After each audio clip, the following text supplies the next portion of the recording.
Salut Annie, j'espère que tu vas bien. Cette vidéo, c'est pour l'examen final. Et dans la vidéo, j'expliquerai les thèmes que nous avons vus pendant l'année. Alors, je vais commencer. Le premier thème verbal que nous avons vu, c'est le futur antérieur. Et sa structure est composée de deux parties. La première partie, c'est la racine du verbe. Pour cette partie, nous pouvons trouver des cas.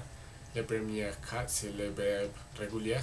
Pour ce verbe, les racines du verbe au futur et les mêmes verbes dans l'infinitif. Par exemple, pour manger, les racines du verbe au futur simple, c'est manger. Mais pour le verbe irrégulier, que ce sont les deuxièmes cas, la racine du verbe, c'est dépend du verbe. Par exemple, la racine pour être, c'est ser, et la racine pour pouvoir, c'est pour. Et maintenant, les terminaisons de verbe au futur. Les terminaisons de verbe au futur simple, c'est le verbe avoir conjugué au présent. Et, et alors, alors, un verbe au futur simple, c'est par exemple je mangerai, que c'est yo comeré en espagnol, et pour un verbe régulier, et je serai, que yo seré, pour un verbe irrégulier. Et ce terme, nous l'utilisons pour parler de quelque chose qui va passer. Alors, le deuxième terme. Le deuxième terme verbal que nous avons vu, c'est le futur antérieur. Ce terme est composé de deux parties aussi. La première partie, c'est le verbe auxiliaire conjugué au futur simple et qui peut être ou avoir dépend du verbe principal. Et la deuxième partie est le verbe principal conjugué comme dans le passé composé. Et alors, un verbe conjugué au futur antérieur, par exemple, j'aurais mangé ou je serais allé. Ce terme peut être confus avec le passé composé parce que les conjugaisons du verbe principal, c'est la même. Mais une manière de différencier le passé composé et le futur antérieur, c'est pour les conjugaisons du verbe auxiliaire. Et ce verbe, nous l'utilisons pour dire quelques hypothétiques choses qui peuvent être passées. Alors, le troisième temps. Le troisième temps verbal que nous avons vu, c'est le conditionnel passé. Ce temps est composé de deux parties. La première, c'est le verbe auxiliaire conjugué au conditionnel présent et qui peut être ou avoir, dépend du verbe principal. Et la deuxième partie, c'est le verbe principal conjugué comme dans les futurs antérieurs. Alors, un verbe conjugué au conditionnel passé, c'est par exemple il aurait été. Et ce terme peut aussi être confus avec le passé composé ou le futur antérieur, mais nous pouvons identifier ce terme pour les conjugaisons du verbe auxiliaire. Le quatrième terme verbal que nous avons vu, c'est le conditionnel. Et sa structure est composée de deux parties. Les racines pour le verbe, c'est la même que dans le futur simple, mais les terminaisons, c'est différent. Pour J, la terminaison c'est AIS. Pour T, AIS aussi. Pour il, elle ou on, AIT. Pour nous, IONS. Pour vous, IEZ. Pour elles, is, AINT. Ce terme peut être confus avec les présents pour les prononciations, mais dans l'écrit, nous pouvons les différencier. Le cinquième terme verbal que nous avons vu, c'est le passé simple. Il y a des cas pour ce terme verbal. Le premier, c'est le verbe régulier. Et les structures pour ce verbe, c'est pour la racine, c'est le verbe dans l'infinitif, mais sans les ER. Et la terminaison, c'est pour J AI, pour ti, AS, pour il, A, pour nous, AMES, pour vous, ATES, et pour ils, ERENT. Et pour les verbes irréguliers, c'est dépend les verbes. Alors, par exemple, un verbe conjugué au passé simple, c'est nous mangeons. Et pour un verbe régulier, et nous souhaitons pour un verbe irrégulier.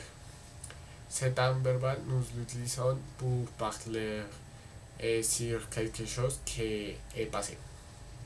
Et le dernier terme verbal que nous avons vu, c'est le subjonctif. Je crois que ce terme c'est unique parce qu'il n'a pas une structure unique.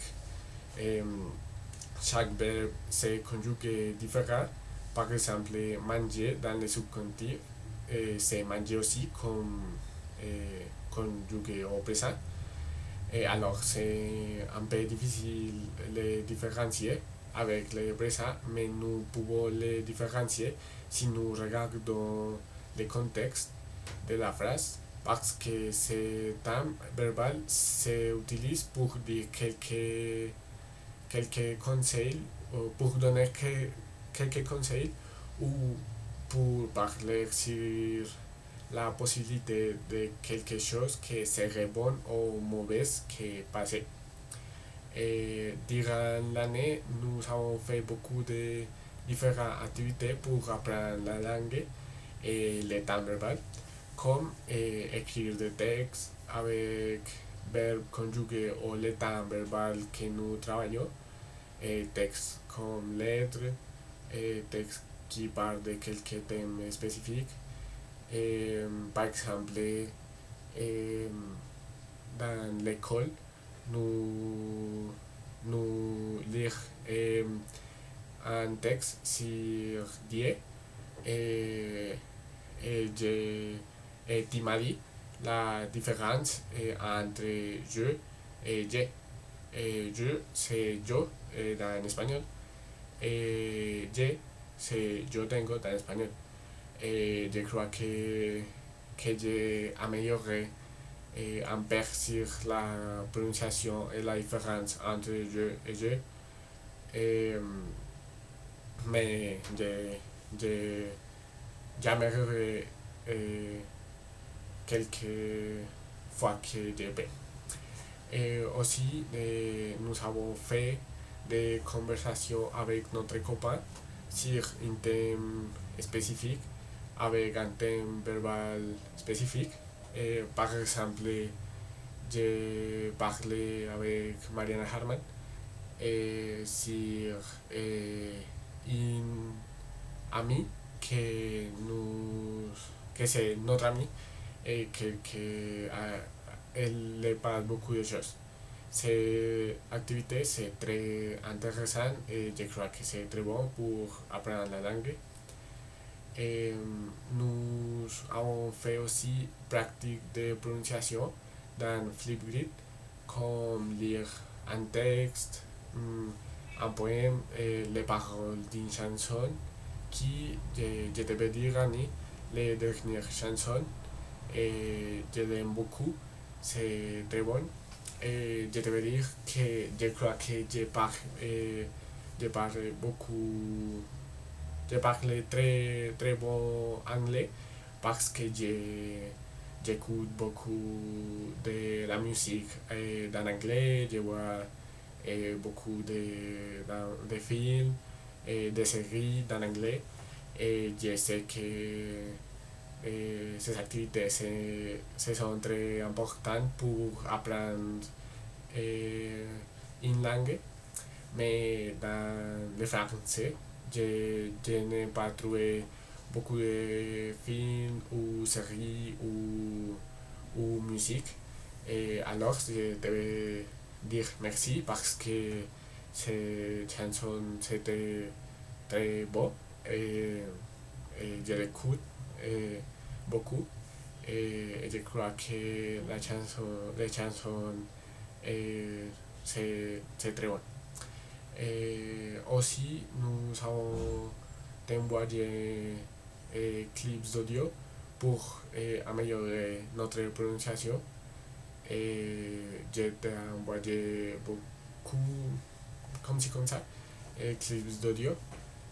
Et, et finalement, Annie, je devais dire merci parce que je sais que cette année n'a, n'a pas été facile, mais tu as fait beaucoup d'activités pour, les, pour que nous apprenions la langue. Et, et je sais que les activités se sont très bonnes. Et je sais que j'ai amélioré, par exemple, ma prononciation entre les dernières années et cette année, parce que les activités sont très bonnes. Et j'espère que tu as très bonnes vacances. Et c'est tout, Annie. Merci. Au revoir.